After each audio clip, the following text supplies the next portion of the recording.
So let's get started. Good evening, everybody. It's nice to see everybody back. I think we all know each other. Good evening to those not in the room with us.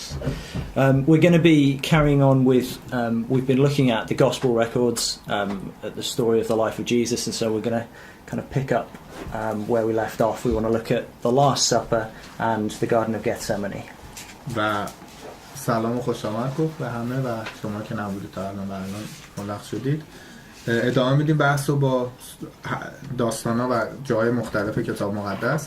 از اناجیل ما الان میخوایم شام آخر و باغ گتسیمانی رو برداره ازش و راجع به اونا صحبت. So one of the really interesting things about the Gospel records is obviously that there are four, that they give us slightly different details, and particularly when we come to the detail of the Last Supper, we find that there's lots of little details that we find in one record that we don't find in another. So we might jump around a little bit and compare the records and see what comes out of the different records.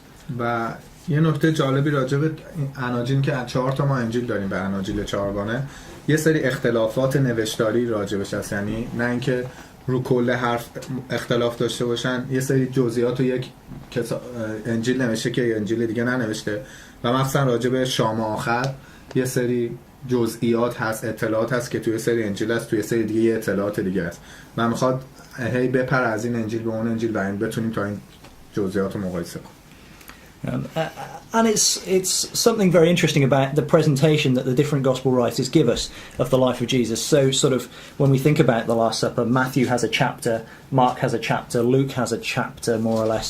If we go to John, و همشون راجع به ارائه جزئیات درباره شام آخر که همشون یه هم متی هم مرقس و هم لوقا تا حدودی همشون یه باب و اختصاص دارن به شام آخر.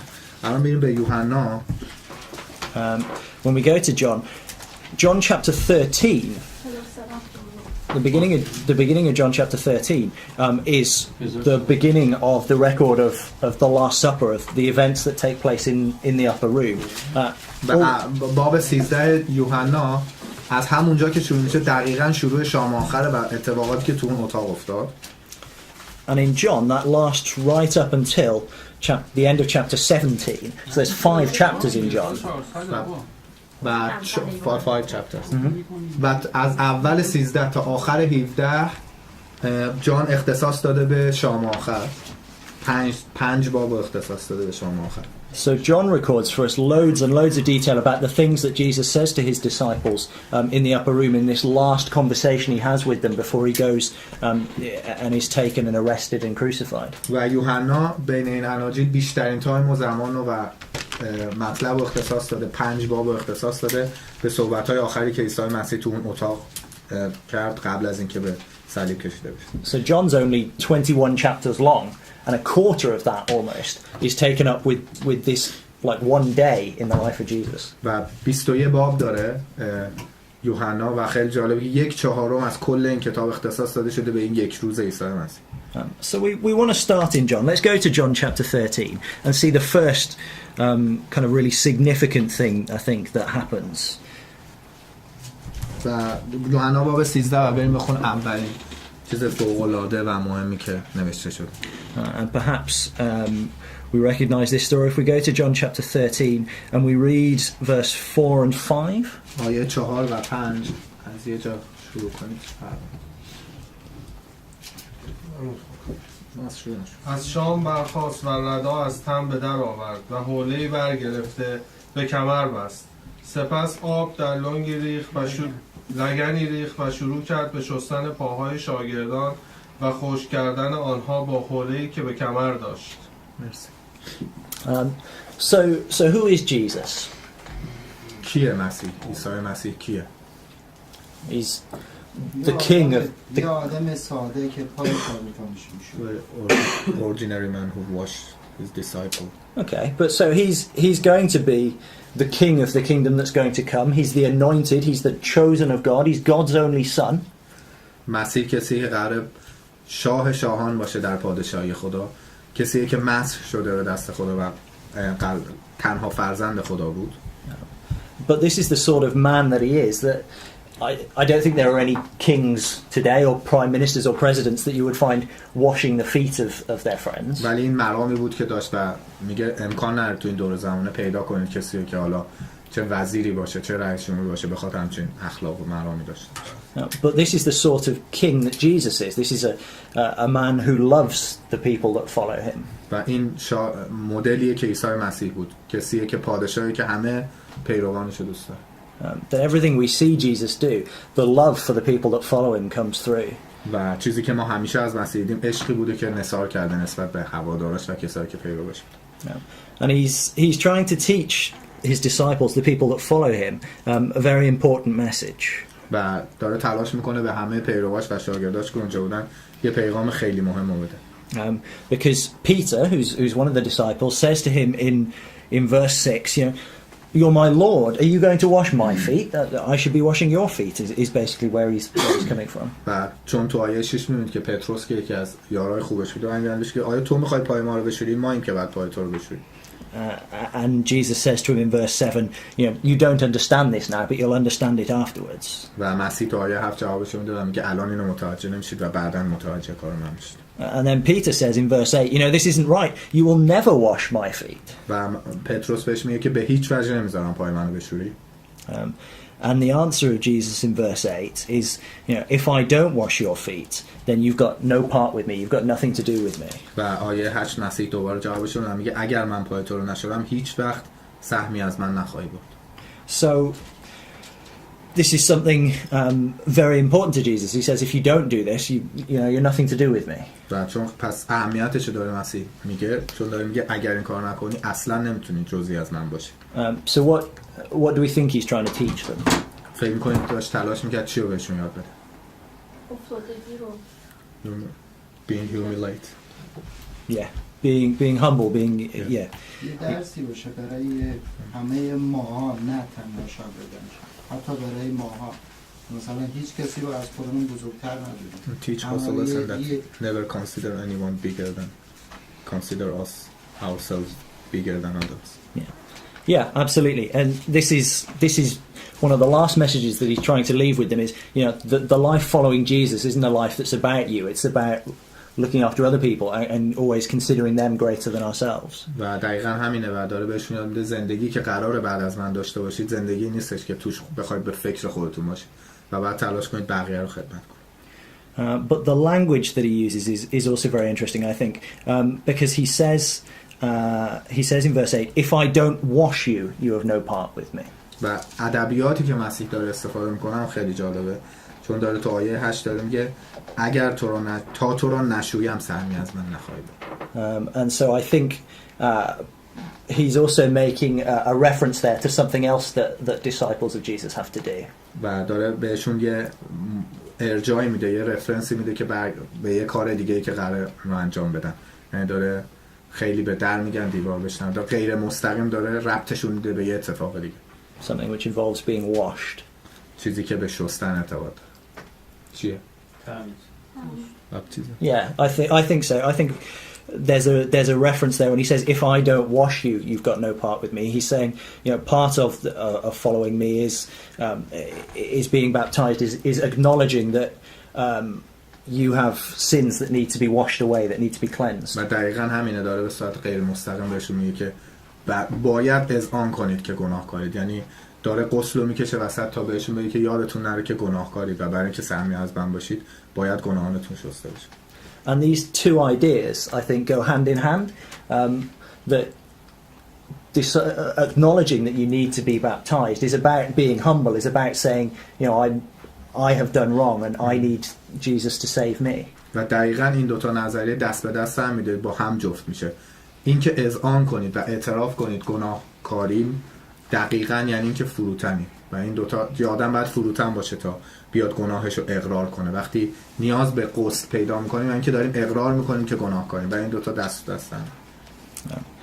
So he goes around and he's trying to teach them this lesson and he washes the feet of all of the 12 of them and it's in my mind it's almost an awkward scene. They probably don't know what to do when Jesus is coming around and washing their feet. و ادامه پیدا کرد داستان 12 تاشون هم پاشون رو شست و میگه نظر من اصلا همشون حاج و واج بودن و اصلا نمیدونستن باید چیکار کنن، یه همچین جوی بوده. And Jesus is very good at making us feel uncomfortable. و مسیح خیلی خوب تونست حس اونا رو به راحتی تبدیل کنه و ذره آرومشون کنه. Because he wants us to think. He wants us to really think about ourselves, our relationships with other people, and our relationship with him. و چون که خیلی دوست داشت که شاگردان فکر کنن راجع به ارتباط خودشون با مسیح، رابطهشون با دیگران و رابطه‌ای که همه میتونن با مسیح داشته باشن. And so then he gives them this lesson. If we read verse 13 to 15. و تو آیه 13 تا 15 این درس رو بهشون میده. شما مرا استاد و سرورتان میکنید و درست هم میگویید، زیرا چنین هستم. پس اگر من که سرور و استاد شمایم پاهای شما را شستم، شما نیز باید پاهای یکدیگر را بشویید. من با این کار سرمشقی به شما دادم تا شما نیز همان گونه رفتار کنید که من با شما کردم. آمین آمین به شما میگویم نه غلام از ارباب خود بزرگتر است، نه فرستاده از فرستنده خود.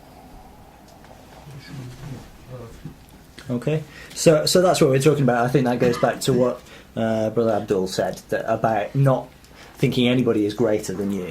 و دقیقاً ادامه حرفای مسیح داره برمیگرده همون حرفی که عبدالله زد که کسی رو بالاتر خودمون نباید بدونیم. If the Lord shows love and care for his servants, then the servants should do the same. و وقتی ارباب یا شاه داره مراقبت و عشق به بنده خودش میده، به شاگرد خودش میده، بعد شاگردان بنده. So that's the first really important thing that he wants to teach them, I think. و این یکی از چیزهای خیلی مهم بود که مربوط به شام آخر میشد ازش. And then the next thing that happens, if we look a little bit further on, بیان جلوتر و مبحث بعدی. Jesus talks about the fact that one of his disciples is going to betray him. و از این حقیقت پرده برمی‌داره یکم جلوتر مسیح که یکی از شاگردها قراره بهش خیانت کنه و لوش بده. So there was, I think, through the 3 years of his work, there was probably a decent-sized group of people that followed him around, that did things, that made the food. That there was always a group of people with him. و تو طول 3 سال بشارت و رسالتی که مسیح داشت، همیشه به صورت دائمی تعقیب کننده‌هایی داشت و فالوورایی داشتش که همیشه دنبالش باشن و هر جا که میرفت یه دسته آدم بود که پشتش باشه. But these 12 men were the ones who were kind of in the center of that. ولی این 12 تا تو مرکز این تمام آدمایی بودن که پیرو به مسیح شدن و دنبالش افتادن. So they'd been with him pretty well the whole time, that most of the 3 years, and they were the people that he had chosen by name. و تقریبا کل میشه گفت کل اون 3 سال هر جا مسیح رفته باشون بودن و کسایی بودن که مسیح خودش شخصا به نام اونا رو انتخاب کرد. That they had been present for pretty much all of the miracles that he did. They heard pretty much all of the teaching that he gave, and in fact we know that he had special bits of teaching just for them. و برای اونا همیشه یه تدریس‌های خاصی داشت و اونا هم تونستن هر چی که مسیح تدریس کرده بود همه رو بگیرن و بعدها بتونن دوباره معجزه داشته باشن و بقیه مردم رو درس بدن. So these 12 men who'd been kind of together, traveling together for 3 years solidly, would have been very, very close. They'd all have felt, like brothers almost. و تقریبا مثل برادر بودن چون 3 سال با هم هر جایی رفتن، با هم مسافرت میکردن و تمام تایم کنار مسیح بودن. And so I think it would have been a massive shock. It would have really stunned them when Jesus says in verse 18, one of the people that eats bread with me, that shares a meal with me, is going to lift up his heel against me. That's a poetic kind of idea. It means he's going to turn against him. و خیلی براشون شوک داشت. انقدر این 12 تا هم نزدیک بودن که همشون شوکه شدن وقتی مسیح گفت که یه نفر از بین شما قراره رو برگردونه و خلاف من حرکت کنه و در واقع من تسلیم کنه. It would have been a massive surprise, I think, for all of the 12, but not for Jesus. و یه شوک خیلی بزرگ و سورپرایز خیلی بزرگی بود برای شاگردان ولی برای مسیح نه. So he said in verse 18, he quoted from a passage of scripture. He says that the scripture might be fulfilled, he that eats bread with me has lifted up his heel against me. و آیه 18 داره میگه که باید داره نقل قول میکنه کتاب مقدس و داره میگه باید به تحقق بپیونده کتاب مقدس حرفش که میگه آن که نان مرا میخورد با من به دشمنی برخاسته است. So Jesus, where's quoting from? Where is it quoting from?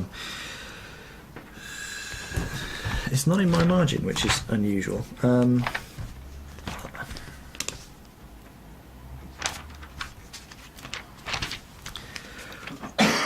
I don't know the answer off the top of my head. We should find it though, because it's a good question.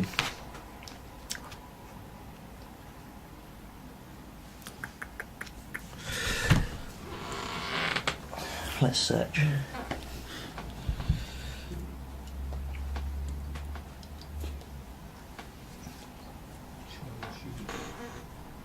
چی پرسید؟ گفتم که این نقل قول از کجای کتاب مقدس آورده، چون نقل قول‌های مسیح همش توی یه جای عهد قدیم بوده عین جمله‌ش، چون خودش داره میگه گفته کتاب مقدس باید به حقیقت بپیونده که آن که نان مرا میخورد با من به دشمنی برخاسته است. Yeah, okay. It's Psalm 41. So I think it's worth going to look at it. It's worth turning it up. میگه ارزشو داره نگاه بهش بندازید. مزامیر 41. So Psalm 41. 707.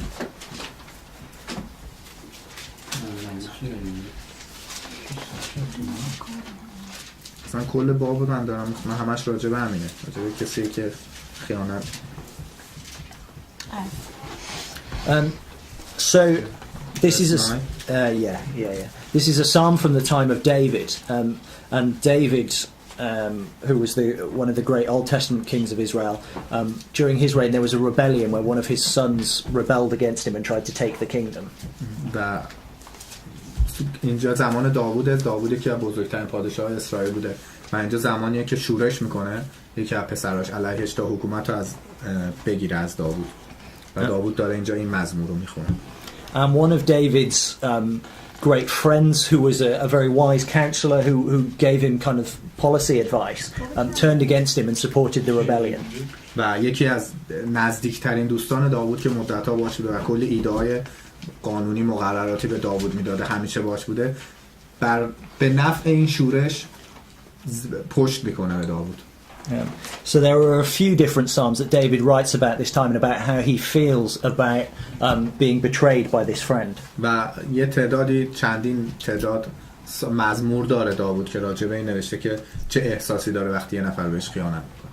But because the psalms are inspired, then those psalms also apply to the life of Jesus, and they also apply to the way that Jesus was going to be betrayed by his friend. ولی چون مزمور حرف خدا بوده و الهام گرفته شده از سمت خدا بوده ربط داره به عیسی مسیح و میشه وفقش داد و ربطش داد به زندگی عیسی مسیح و همینطور که اینجا این مزموری که الهام شده به داوود میتونه ربط پیدا کنه به عیسی. But let's read the verse because there's a very interesting difference between the way that it's written in the psalm and the way that it's quoted in John. و بخونیم آیه رو. میگه یه اختلاف خیلی جالب هست بین نگارش این چیزی که تو سام اومده و حرفی که عیسی مسیح زد. So Psalm 41 verse 9. آیه 9.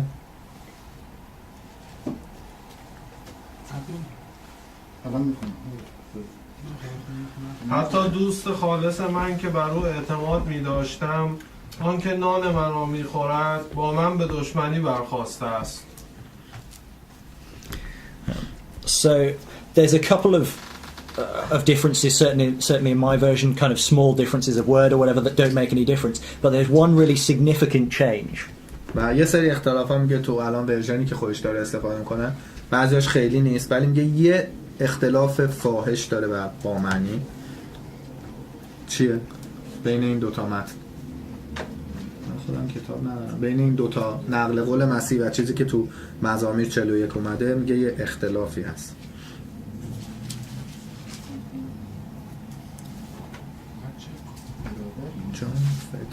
John 13 verse 18. جایی که میگه در رابطه با همه شما نیست. کجاش؟ موضوع اعتماده باید باشه دیگه. اول I think it's speak before that اینجا speak میگه about من chosen. که برگزیدم و میشناسم. I know It's- people Okay, yeah. who I chose them. دقیقا همون نیستم. چی؟ اونایی که من Speaking about his trust and Yeah. putting his trust. Yeah. So David says, "My friend who I trusted, the one who eats bread with me, has lifted up his heel against me." Jesus just says, "The one who eats bread with me." He doesn't say the one who I trusted. داوود داره میگه کسی که من میشناختم و اعتماد داشتم این کارو میکنه، ولی مسیح همچین حرفی نمیزن. Because Jesus knew. I think Jesus read the Psalms and he understood that he was going to be betrayed by one of the 12. چون مسیح میدونه داوود نمیدونسته که قراره یکی از دوستای نزدیکش بهش خیانت کنه، ولی مسیح کل کتاب مقدس رو بلد بوده، عهد قدیم و خونده بوده مزامیر داوود و میدونسته که یکی قراره به مسیح خیانت کنه، پس براش عجیب نبوده و اعتماد نداشته. مسیح حتی قبل اینکه فروخته بشه توسط یهودا اسخریوطی هم اعتمادی نداشته، چون میدونسته، ولی داوود نمیدونسته. And probably, although I can't prove it, but probably I think Jesus knew when he chose Judas that it was Judas that would betray him. میگه نمیتونم اینو ثابت کنم، ولی به احتمال زیاد مسیح حتی میدونسته موقعی که یهودای اسخریوطی رو انتخاب میکرده به عنوان یارش، میدونسته این همونه که قراره لوش بده. So this was a difficult burden for him to live with through all that time, but I don't think it would have been a surprise to him at all. و یه بار سنگین بوده برای مسیح که بخواد دوش بکشه این مدت که بدون یکی از یاراش قراره و مطمئن باشه نسبت به این قضیه. Because he read the Old Testament and he understood that it was about him.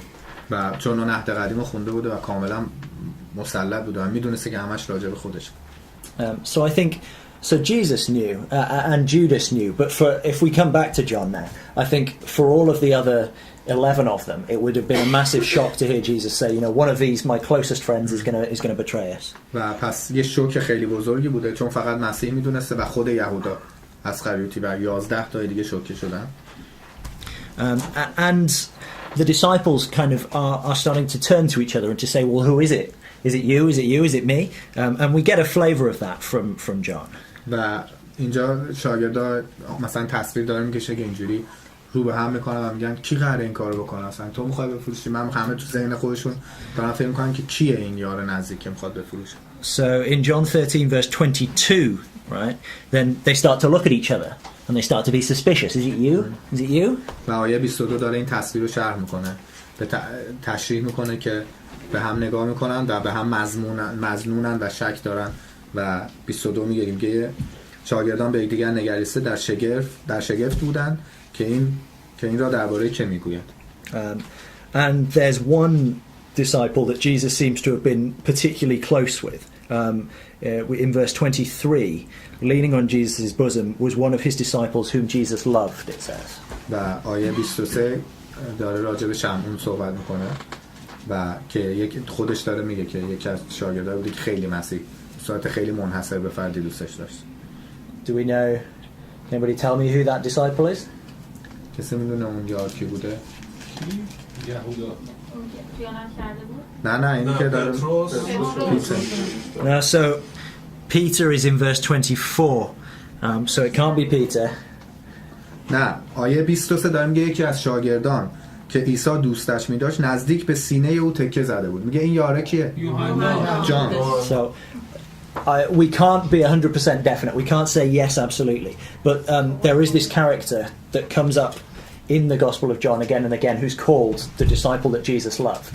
نمیتونیم میگه قطعا 100% بگیم، ولی بارها این کاراکتر و شخصیت تکرار شده تو یوحنا که شخصیتی بوده که عیسی خیلی دوستش داشت. آخر کتاب یوحنا خودش انجیل یوحنا میگه. There's in a recording the end of John that Yeah. it says. Yeah. So the last chapter of John, he has some specific instructions. He takes Mary, the mother of Jesus, as his mother to look after her when Jesus is crucified. So there's lots of things that he does. And most people, 99% of people, will say it's John himself, and what he's doing is he's being humble, and he doesn't want to record his own name, so he hides himself. و 99% معتقدن که این فروتنی یوحنا بوده تو نگارش این کتاب که اسم خودشو نیاورده و نوشته یکی از شاگردان که خیلی به اون نزدیک بود و به سینه مسیح تکیه زد و خیلی جای دیگه که به صورت همین یکی از شاگردان آورده و اسم خودشو نیاورد. Yeah, he doesn't want to write about himself. He's being humble. So Peter kind of says to John, who's I think is leaning on Jesus like this. They're being very close. They're talking. He says, ask him who it is. Ask him who's going to betray it. و پتروس که میبینه یوحنا تکیه زده مثل این حالت که الان اجرا کرد، به یوحنا میگه بپرس ازش ببین کیه. And we find something very odd now, because Jesus gives kind of a cryptic answer, but an answer where you can work it out. So verse 26, if we can read verse 26. آیه 26 عیسی وەڵامی دایەوە ئەو کەسە ئەم پاروەی نانەی لە قاپەکەی هەڵدەکێشم و دەیدەمێ و اینجا پاروەکەی لە قاپەکەی هەڵدەکێشا و دای بە یەهوزا کوڕی شەمعۆنی ئەسحەرلوتی. So Jesus says, the person that I dip the bread and give it to, he's going to betray me. And he dips it and he gives it to Judas. و مسیح میگه که کسی که من اون الان بذارم به کاسه بهش بدم قراره منو تسلیم کنه و این کارو میکنه و میده دست یهودا اسخریوتی. And nobody understood it. ولی هیچ کس متوجه نشد. So verse 27, Jesus says to Judas, what you're going to do quickly. And Judas goes out to go and to betray him and to tell the priest where he is. و آیه 27 داره میگه بلافاصله بعد اینکه یهودا لقمه میگه شیطان در جلدش رفت بیرون، بلافاصله ترک کرد و رفتش که خبر کنه گاردو که بیان تسلیمش کنه. And verse 28, no man at the table knew what he was saying to him. Nobody understood. And some of them said, it's because he's the treasurer, he's the one that holds our money, he's going to go and do something for the feast, he's going to give some money to the poor or something. Like they didn't have a clue. و هیچ دید و نظر نداشتن. بقیه آیه 28 داره خودش به وضوح میگه که هیچ کسی دیگه خبر نداشت که چرا یهودا بیرون رفت، چون مسئول دخل و خرج و مالیات بود، کارهای مالی بود، رفت بیرون، فکر کنم حالا میخواد برای جشن خریدی بکنه. So why was it that they didn't understand? چرا هیچ کدوم متوجه نشدن؟ And here it's helpful to go to Luke and look at Luke's record. اینجا خوبه که بریم به لوقا، از لوقا استفاده کنیم برای فهمیدنش. So Luke chapter 22. لوقا 22.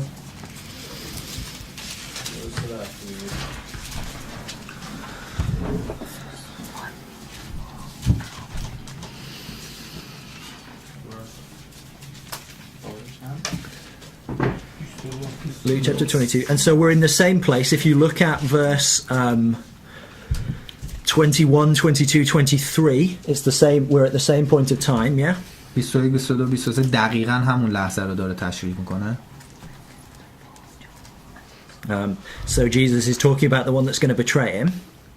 و داره صحبت میکنه راجع به کسی که قراره اونو تسلیم کنه. And verse 23 says that they began to ask about themselves, so we're at the same point. And then verse 24 و دوباره آیه 23 همه بقیه است که همه میخوان بدونن چه کسی میخواد این کار بکنه. و آیه 24 Yeah, read verse 24.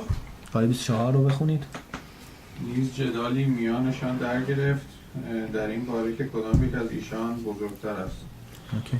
They'd forgotten everything that he told them before, and they were arguing about who was going to be the greatest. و هر چی که مسیح قبلش گفته بود و یه دفعه یادشون رفت، شروع کردن یه مشاجره کردن راجع به اینکه کی اصلا بزرگتره تو این تیم. And I think they were so caught up with this, saying, I want to be the one that sits next to Jesus, that they missed him taking the bread and giving it to Judas. و کلا قاطی کردن با اون قضیه اینکه می‌خواست اون شراب رو تقسیم کنه و همه دعوا داشتن سر اینکه کی بشینه کنار مسیح. And it's I think a really scary or a really something that we really need to think about and to take stock of. و این نشون میده که خیلی براشون سخت بود. بعد اینکه گفت یکی از شما قراره منو تسلیم کنه، همه مشاجره شد که وای من از شما نزدیکترم، من میخوام بغل مسیح بشینم. میخواستن از خودشون دور کنن اینو، چون میترسیدن. Because here Jesus is trying to tell them something really, really important.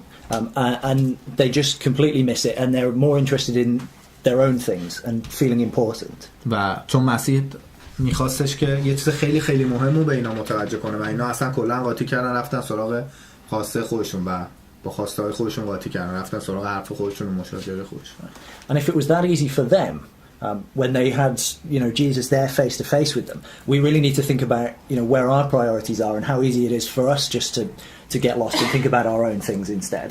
و به خاطر اینکه براشون خیلی مهم بود، اینکه یعنی برای مسیح خیلی مهم بود وقتی که داره فیس تو فیس باهاشون حرف میزنه و داره راجع به موضوع مهم حرف میزنه، یهو از بحث خارج شدن و اصلا شرایط جالبی نداشت. So we can read it and we can say, how did they miss the point?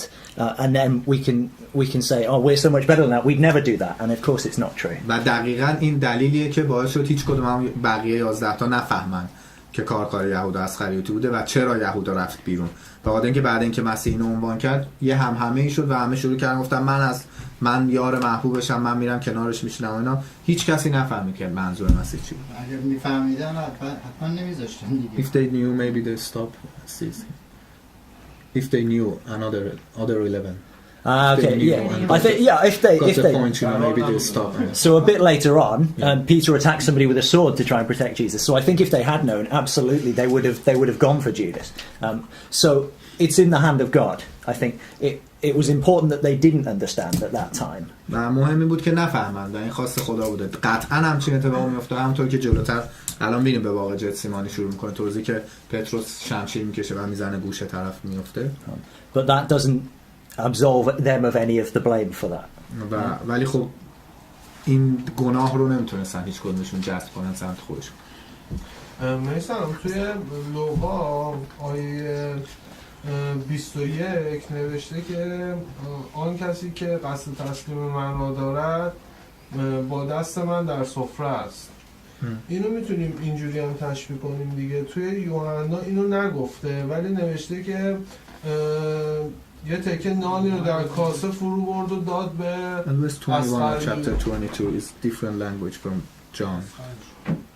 It's same as that I will give him a bread after putting in the bowl. اونجا گفته مثلا اون کسی که من تسلیم میکنه با من هم سفره است و اینجا نگفته اینو ولی گفته من لقمه رو دادم به دست اون. این دوتا رو اگه بذاریم کنار هم دیگه 21 is same as John actually.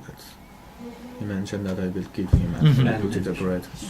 It's a different language but same message. But it's the same message. Yeah. Already. Yeah.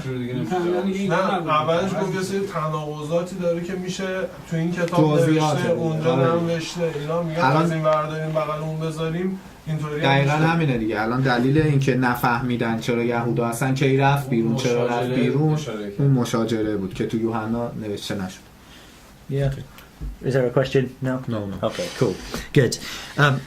So we need to come on to the next really important thing that happens at this Last Supper. و میایم به نقطه بعدی خیلی مهم ذکر شده در شام آخر. So this is the first time that Jesus takes bread and wine and gives them to his disciples and gives them the command to do the same thing. و اونم جایی بود که برای اولین بار مسیح مراسم عشای ربانی رو انجام داد و نون و شراب داد و دستور داد که اینو ادامه بدن. So he said in verse 19, he took bread and he gave thanks and brake it and he gave it to them saying, this is my body which is given for you, this do in remembrance of me. و آیه 19 میگه همچنین نان را برگرفته شد کرد و پاره نمود و به آنها داد و گفت این بدن من است که برای شما داده میشه.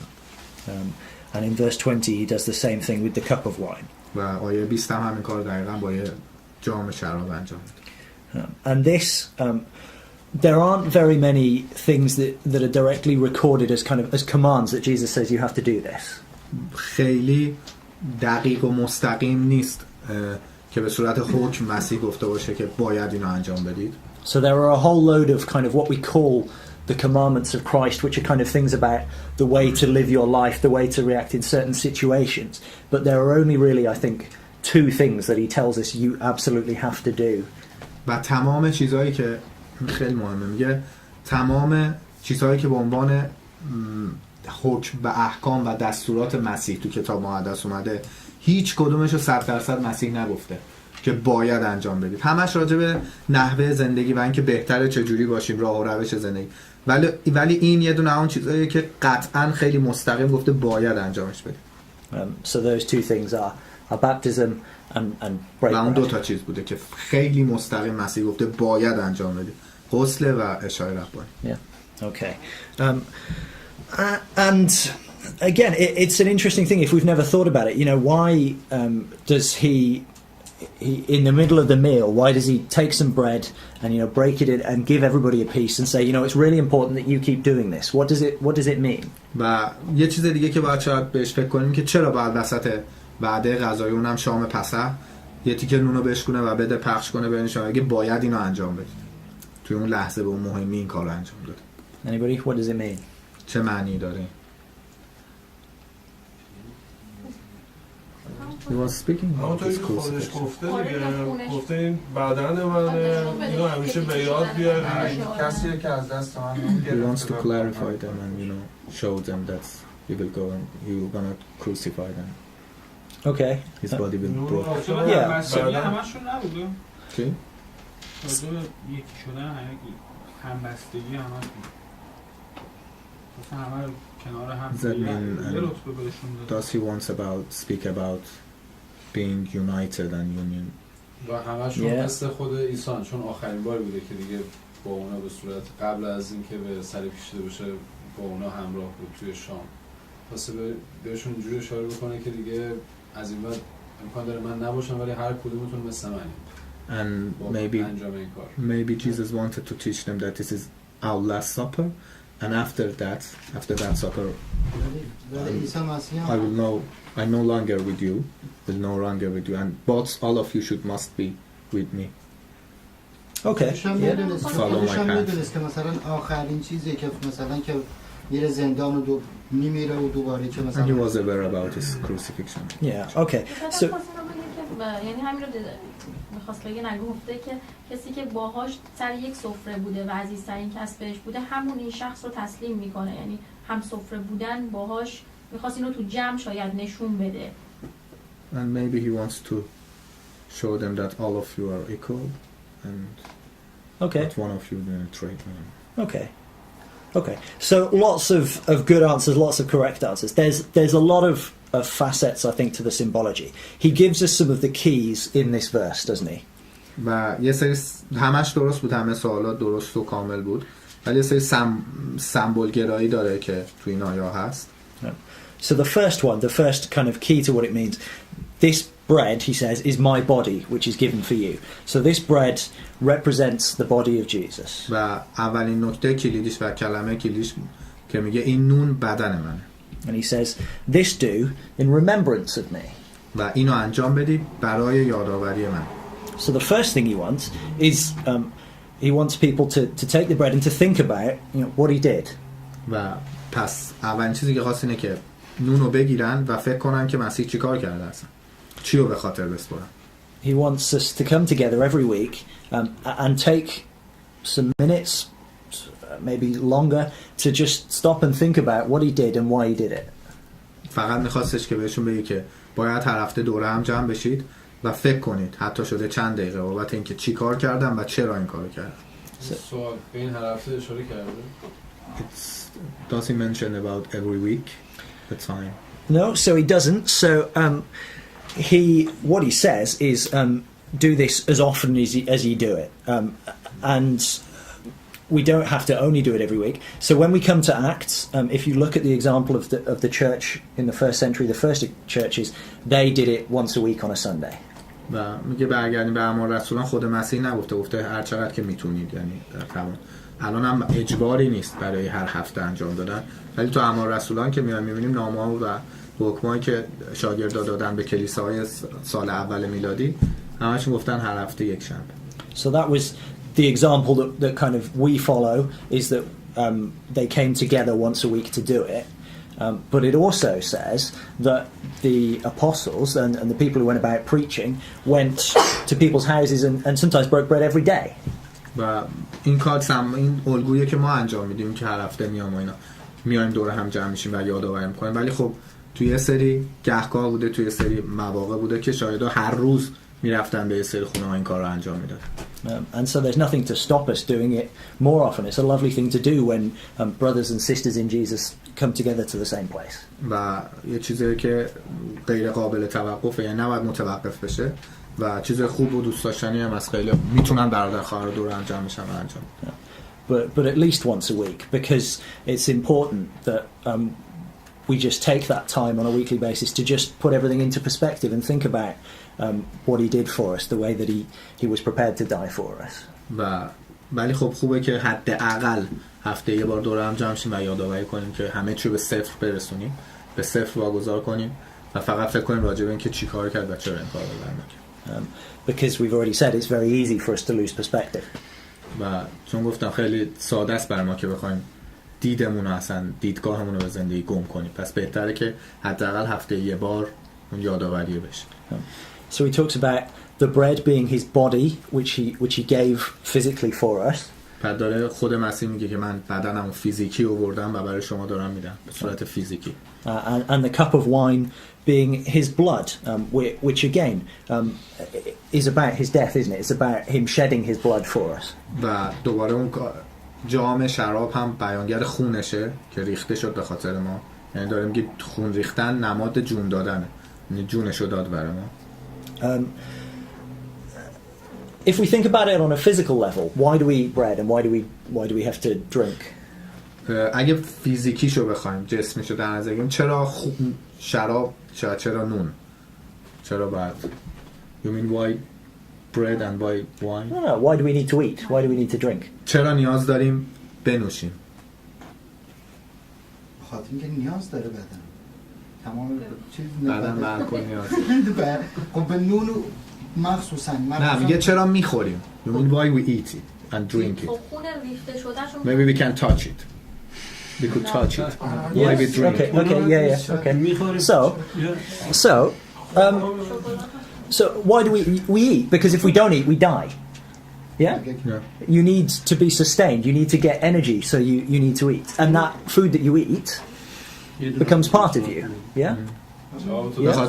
به خاطر اینکه فعل خوردن نیاز بدنه و بدن از خوردن و آشامیدن تغذیه میشه. وقتی یه چیزی میخورید اون میشه قسمتی از شما، قسمتی از بدن شما. Yeah? Yeah? So Jesus is saying the same thing is true here, that if we don't okay, not physically, not literally eat, but if we don't take his words and his ideas inside us and make them part of who we are, we die. و یعنی نه عیناً ولی یعنی نه جسماً مسیح رو بخوایم به خودمون وارد کنیم، ولی اگر حرفایی که زده و نصایحی که در واقع ما داده اگر به خودمون نگیریم و وارد بدنمون نکنیم از طریق آموزهایی که داده قطعاً خواهیم مرد. If you want to keep that walk following him alive, then you need to be feeding on him, not on things outside, not on whatever the world is talking about, but you need to be taking Jesus' ideas, Jesus' words and making them part of who we are. و اگر قرار باشه تو مسیری که خودش گفته قدم برداریم به سمت خودش، باید از خودش تغذیه کنیم و اون تغذیه هم حرفاییه که زده باید به مغزمون بسپاریم. And I think that's why it's eating and drinking. It's not just looking at it or touching it. و به خاطر اینه که ما میخوریم و میآشامیم، نه اینکه میتونیم حالا تاچ کنیم یا ببینیمش. میخوریم چون یادمون بمونه که اون تکه از ما میشه و ما انرژیمون و قدرتمون از خوردن آشامیدن میگیریم. And the other thing that he says this about the cup, particularly in verse 20. He says, "This cup is the new covenant in my blood." و یه چیز خیلی مهمی هم که اینجا هست راجع به تو بحث جام شرابش میگه این عهد جدید در خون من. I don't know how that translates. What's a covenant? Covenant عهد. عهد چیه؟ دوره جدیدیه که بعد از New period of time. منظورش چیه از خودش داره میگه، داره سوال میپرسه که بعداً توضیح بده. میگه منظورش چیه؟ منظورش میگه یعنی چی داره میگه؟ عهد داره میپرسه. آره. عهد داره چیز میکنه. نه میگه چی برداشت میکنید از پیمان مجدد. داره انگار خدا با بندگانش میمونه از طریق عیسی. Again make a promise. Yeah, okay. Promises. Yeah, it's not bad. So when we not very long ago bought a house, and as part of that there was a deed of covenant that you had to sign. Okay. So I think it's an agreement, right? That's fundamental. If you covenant with somebody, you agree with them that you're going to do something and they're going to do something. میگه الان جوابش مثلا من یه خونه هم عوض کردم، خونه گفتم یه قراردادی آوردن جلوی گذاشتن که اسمش میگن covenant. توافق نامه است، قول نامه است. یه چیزی که دو طرف ملزم به انجام یه چیزی میشن، یه عهد نامه است. Yeah. Are you happy with that as a definition? از این تعریف میگه اوکی با این تعریف رو تعریف. تقریبا بپتایز هم تقریبا همجوری آدم بپتایز میشه دیگه مثلا چیزی که دیگه بعد از اون میگه گناه نکنه دیگه. And baptism is actually would be new covenant. So baptism is how we enter into the new covenant. But I'm just talking about covenants in general terms because we use it sometimes not in a Bible sense, but just in a sense outside. It's a word that we use sometimes in a legal sense. من فقط خواستم معنی کلیشو بگم که این کلمه یعنی چی، چون خیلی وقتا معنی که تو کتاب مقدس میده فرق داره. فقط خواستم معنی کلی بدم و غسل در واقع همینه. یه شروعیه برای اینکه وارد اون عهد بشیم. So if I took a piece of paper and I wrote on it, Mason is going to give me £100, and then I signed it, is that valid? Do you have to give me £100? If you sign it. If I sign it? You sign it. Yeah, if I sign it, not you. No. Okay. No. I must give you. If you sign it. No. So, but this is the point: is for it to be valid, for it to be real, we both have to sign it. Yeah. Yeah. And that's how in this country, in our culture, that's how we agree a covenant. Is I sign something and you sign something. Yeah. That's how we show yes, we agree to do this. Yeah. Okay. Okay. So two needs. Yeah. Both sides. من میگه بس همون اینه که الان مثلا یه تیکه کاغذ برداره و بگه که میثم باید 100 پوند به من بده، خودش امضا کنه منم امضا کنم. تو این کشور هم اینجوری دو طرف که امضا کنن چه یه توافق نامه طرفینی و مجبورم باید بهش بدم. اعتبار داره. But so in the Bible they didn't sign things, they did something different. و ولی تو کتاب مقدس امضایی در کار نبوده. Let's go to Jeremiah. توضیح بده راجبش. Where is it? Chapter 37. ارمیا. Hang on, I need to find it.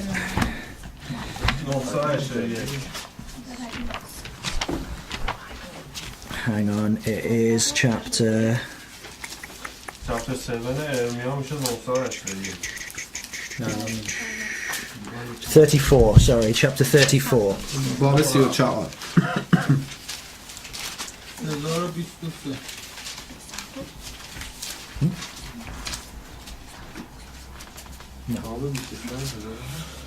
Jeremiah chapter 34. Can we read verse 18? آیه 18.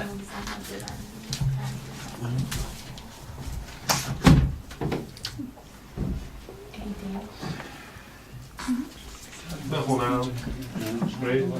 من با کسانی که از عهد من تجاوز کردند و مفاد عهدی را که در حضور من بستند به جا نیاوردند همچون گوساله عمل خواهم کرد که آن را به دو نیم کرده از میانش عبور نمودند. 18. So God is talking in this chapter to some people who've made a covenant with him. They've promised to do something and then they've broken the covenant. And he says that they cut the calf in two and then they walked between the pieces of it. Yeah? و خدا داره اینجا راجع به مردمی صحبت میکنه که حرفای خداست که باهاش عهدی رو بستن ولی عمل نکردن، قولشون رو شکوندن و داره میگه مثل یه گوساله که نصف کنن وسطش ردشم عمل میکنن. And in the Old Testament, that was how you showed that you agreed to this covenant. That was how you covenanted to do something.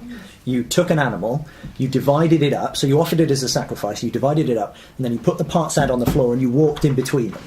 و این رسومی بوده که تو عهد قدیم برای اینکه نشون بدن یه عهدی بستن انجام میدن. یه حیوانی رو میگرفتن، نصف میکردن و وسطش رد میشدن. And so what you're doing, I think, is you're saying, if I break the covenant, then I should be like this animal which is on the floor. Yeah? و میگه اگر شما کسی باشید که عهد منو بشکنید، خدا داره میگه مثل اون گوساله که برای عهد بستن نصفش میکنم، مثل همون با شما رفتار میکنم. So we're not going to do it now, I think, for the sake of time. But if you are interested and you're taking notes, go to Genesis chapter 15, because when God makes a promise to Abraham, this is what happens. That God makes a promise and he divides up an animal, and God's presence passes between the pieces of the animal to tell him that God's entering into this covenant. So that's Genesis chapter 15 when God makes a promise to Abraham, but they can do it if they want to later. الان هم به علت زیغ وقت نمیتونیم بررسی کنیم، اما دوست دارید بدونید جنسیس پیدایش باب 15 خدا وقتی میخواد با ابراهیم قول ببنده میگه حیونا رو بیار بکش چون من میخوام میانشون عبور کنم. همین حرکت رو ابراهیم انجام میده که خدا یعنی وارد قول میشه با ابراهیم. But so the reason we're talking about this in Jeremiah is because Jesus said, "This is my blood of the new covenant." و به خاطر این اومد اینجا که بعد توضیح بده که چرا مسیح داره میگه این از عهد جدید در خون من. یعنی اینکه داره برمیگرده به همون آداب رسوم عهد قدیم که خون میریختن تا یه عهدی بسته بشه. And what he's saying is that he was the sacrifice that was offered so that this covenant could be made, could be ratified. و داره بهشون میگه که منم اون قربونی که به وسیله من این عهد بسته میشه. و دلیلش اینه که داره این جمله رو میگه. چون قدیم قربونی بود و خون میریختن برای عهد قدیم و داره بهشون میگه که من قربونی میشم به عنوان اون قربونیه که نشون دهنده عهده و خون من قرار ریخته بشه. So he wasn't divided up and nobody walked in between. But the point is that an animal died and its blood was shed in order to show that this is the new covenant coming into effect. و قرار نبوده در مسلماً مسیح نصف بشه و کسی هم میونش بره، ولی نشون دهنده اینه که چون نشون دهنده عهد همونطوری که گفتم خون ریختن و کشته شدن یه حیوان بوده و مسیح داره میگه که منم اون قربونی که به وسیله من یه عهدی جدیدی میاد. And the place really where God talks about the new covenant, the place that Jesus is drawing his idea from, I think, is actually in Jeremiah chapter 31. و ارمیا باب 31 رو بیارید، دقیقاً جایی که دقیقاً میشه ربط داشت به همون شروع عهد جدید مسیح. همون 3 تا باب برگرد.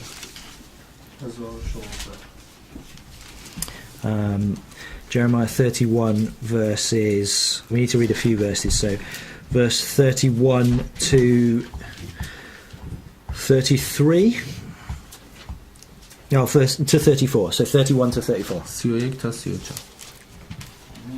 آیه 31 تا 34. همون عهد. خداوند می‌فرماید اینک روزهای فرا می‌رسد که من با خاندان اسرائیل و خاندان یهودا عهدی تازه خواهم بست، نه مانند عهدی که با پدرانشان بستم. آن روز که دست ایشان را گرفتم تا از سرزمین مصر به در آورم، زیرا خداوند می‌فرماید آنان عهد من را شکستند، با آنکه من شوهرشان بودم. اما خداوند میگوید این است عهدی که پس از آن ایام با خاندان اسرائیل خواهم بست، شریعت خود را در باطن ایشان خواهم نهاد و بر دلشان خواهم نگاشت و من خدای ایشان خواهم بود و ایشان قوم من خواهند بود. دیگر کسی به همسایه یا به برادرش تعلیم نخواهد داد و نخواهد گفت خداوند را بشناسید، زیرا خداوند میگوید همه از خرد و بزرگ مرا خواهند شناخت. از آن رو که تقصیر ایشان را خواهم آمرزید و گناهانشان را دیگر به یاد نخواهم آورد. Okay, so God says, you know, before I made a covenant with Israel when they came out of Egypt, and I made them my people, and I gave them a law that they had to keep, and now God is saying, because they didn't keep that law, now we need a new covenant. و خدا داره میگه که قبلا بعد از اینکه یهودی‌ها رو آوردن، قومم از مصر رو آوردن بیرون و 10 فرمان رو به موسی دادن و کل قوانین رو به موسی دادن، چون اونا اون قوانین رو نگه نداشتن، اون عهد من نگه نداشتن، پس مجبورم یه عهد دیگه باشون ببندم. And the kind of the crux, the big idea of this new covenant that God's going to make is that in verse 33, the end of verse 33, I will be their God and they will be my people. و بزرگترین قسمت و نکته اعظم این عهد اینه که آخر آیه 33 داره میگه که طبق این عهد دیگه من خدایشان خواهم بود و ایشان قوم من خواهم بود. In order for humans to be God's people, in the fullest sense, in the truest sense, then they have to be perfect. They have to be like God. و در واقع برای اینکه بخوان این عهد بسته بشه به معنای کلمه که میتونن، ولی باید انسان‌ها کامل بشن و شبیه خدا بشن. And so in order for that to happen, those people need not to be sinners anymore. و برای اینکه این اتفاق بیفته خب انسان مجبور گناه نکنه که بخواد شبیه خدا بشه. And so as part of the new covenant, God says at the end of verse 34 that he's going to forgive their iniquity and he's not going to remember their sins anymore. پس خودش به این منظور خودش دعای خدا 34 داره میگه که پس خودم گناهانشون رو خواهم بخشید. That's the beautiful idea at the very center of the new covenant is the idea that men and women can have their sins forgiven and be perfect before God. و این زیباترین جای این عهده که دقیقاً برمیگرده به همون کاری که عیسی مسیح کرد که قراره دیگه زن و مرد یه راهی پیدا بشه که یعنی زن و مرد دیگه گناهاشون بخشیده بشه. And so what Jesus is saying when he talks about the cup being the new covenant in his blood, what he's saying is, you know, by his sacrifice, this new covenant that Jeremiah talks about is going to come into effect. و پس چیزی که مسیح داره میگه تو شام آخر اینه که از طریق این خونی که خون من که به عنوان قربانی خواهد ریخته شد، عهد جدیدی که تو ارمیاس باب 31 داره صحبت میشه عملی میشه. And so coming and breaking bread and drinking wine every week brings us back to thinking about that covenant and the wonderful things that God and Jesus have done for us. و با برگشتن و هی جمع شدن دوره هم هر هفته و مراسم عشای ربانی انجام دادن به این نظر برمیگردیم که به این صحبت برگردیم که مسیح یادمون بیاد که مسیح چیکار کرد برام و چه عهدی رو برام شروع کرد. So those, I think, are the really key things that happen at the Last Supper. So John obviously has got a lot more teaching, a lot more stuff in his chapters, but those are the big ideas. And then when they've done this, then they go out to the Garden of Gethsemane. و خیلی موارد دیگر مفصل جان صحبت کرده، ولی نکات خیلی کلیدیش این بود که بررسی کردیم راجع به شام آخر و بعد از اون جان میاد صحبت میکنه راجع به باغ گتسمانی. We were supposed to deal with Gethsemane tonight, but we've been an hour already, so maybe somebody else is going to have to deal with Gethsemane a different night. که قرار بود که باغ گتسمانی هم امشب انجام بدیم، ولی خب 1 ساعت شدیم تقریبا و احتمالاً جلسه بعد یه نفر دیگه داشت. But I guess this is a good opportunity for other questions on what we've covered tonight. ولی میگه خب الان یه فرصتی اگه کسی سوالی چیزی داره راجع به مبحث امشب. Let me check the YouTube comments. نسیم سوله داره تمام شد و همون تا وقت Lots of comments.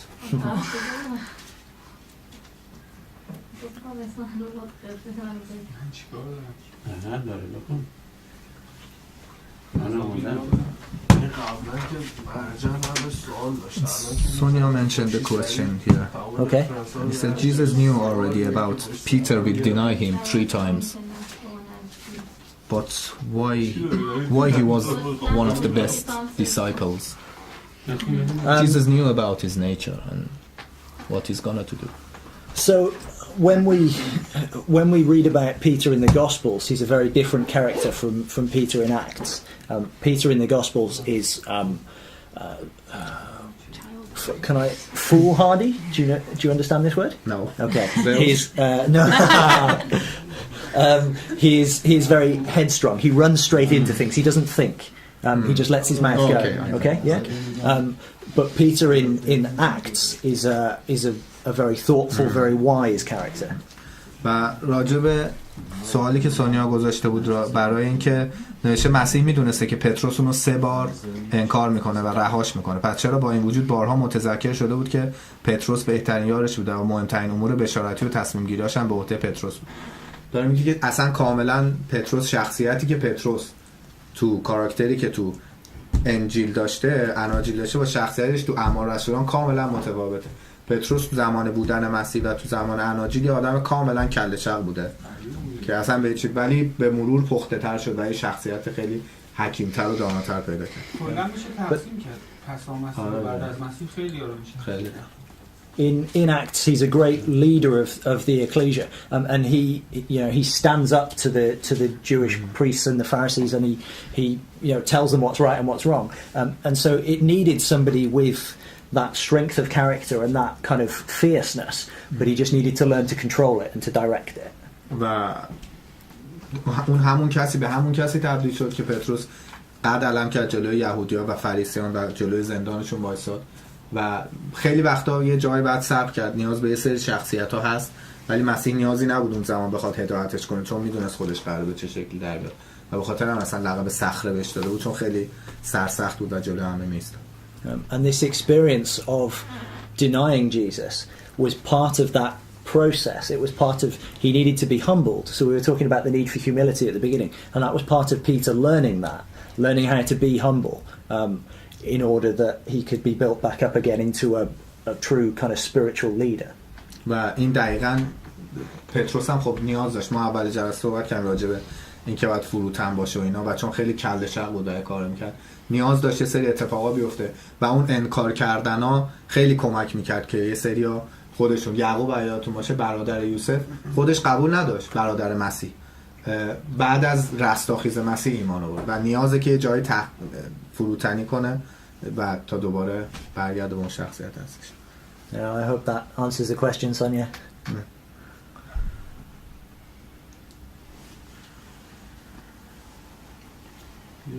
سوال من داشتم راجع به یه بحثی که بردرفیل کرده بود تو متی 28 Matthew 28 Okay. Matthew 28 verse 16 که گفته بود مأموریت بزرگ رو یادآوری کرده بود و گفته بود بعضیا شک کردن. این کنایه از بعضیا منظورش کیه؟ منظورش حواریونش بوده، رسولاش بوده یا آدمای دیگه بودن؟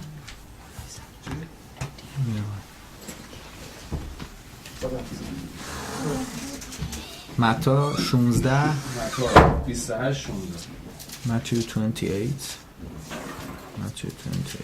verse 16 I'm going to the quick the end of the verse says Where Jesus- some okay. doubt actually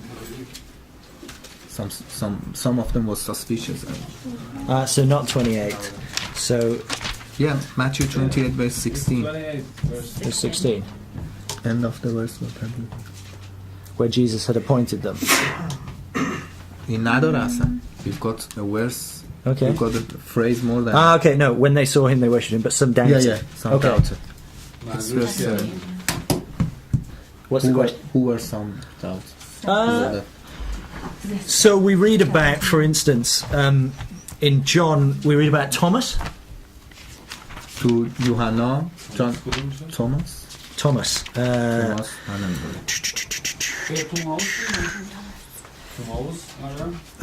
Is it in John or is it? Yeah, John. John chapter 20. یوحنا باب 20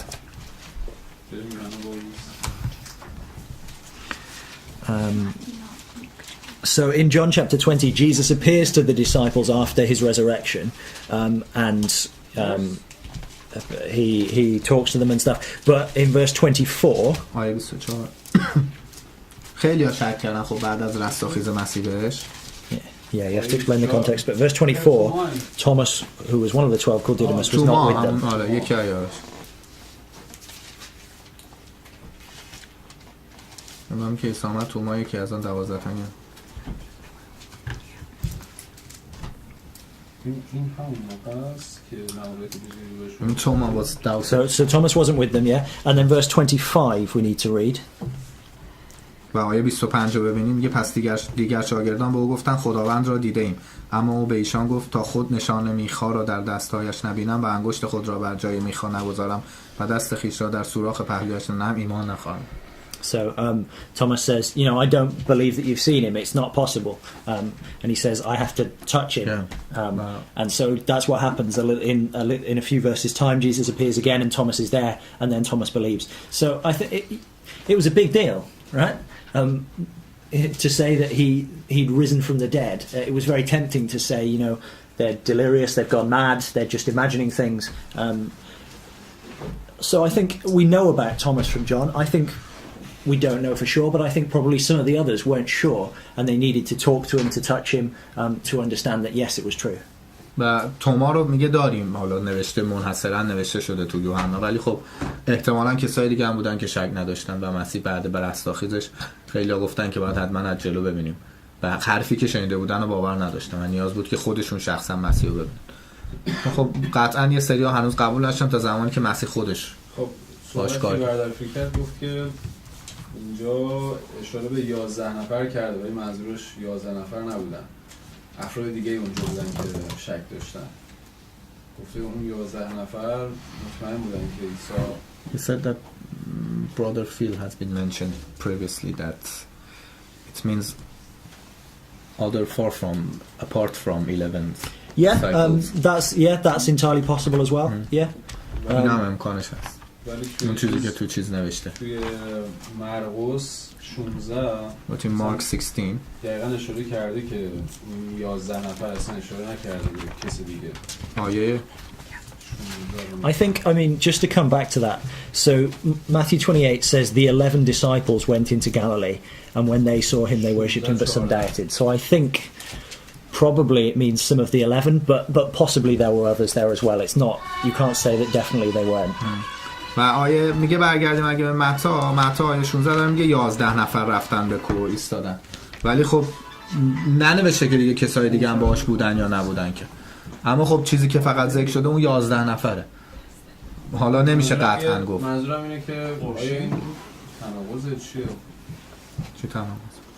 این چیزی که الان شده اونجا گفته که بعضی از آنها شک داشتن که بردافتی گفته یه سری آدمای دیگه هم منظورش اصحابش نبودن، ولی اینجا دقیقاً قید شده که آن 11 تن در حالی که به قضا نشسته بودن ظاهر شد و به آنها به سبب بی‌ایمانی و سختگیرشان توبیخ کردن. مرقس ایناره؟ مارک 16:14. Mark 16:14. Mark 16 verse 14. You said that So that's literally 11 people. yeah. So that's at the first. So Jesus appears to the disciples a couple of times after he's resurrected, and sometimes so he appears. It looks like, so from Luke, if you look at the last chapters of Luke, it looks like he appears to Peter by himself specifically before he appears to the others. And so some of the Gospels record some of the occasions where he appears, some of them record others, and some just kind of roll it together into one and kind of gloss over it because they're trying to tell us different things.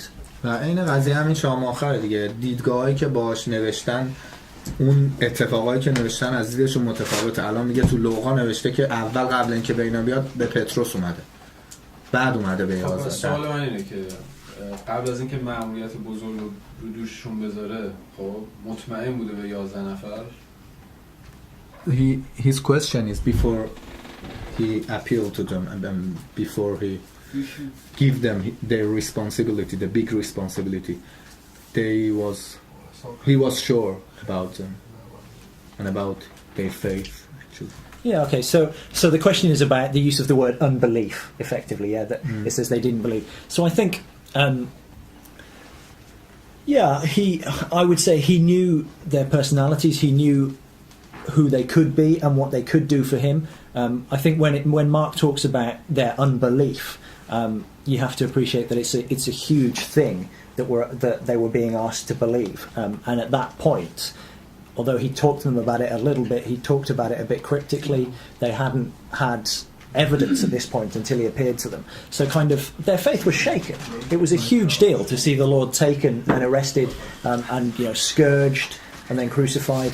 So it was their faith was absolutely shaken, but he knew that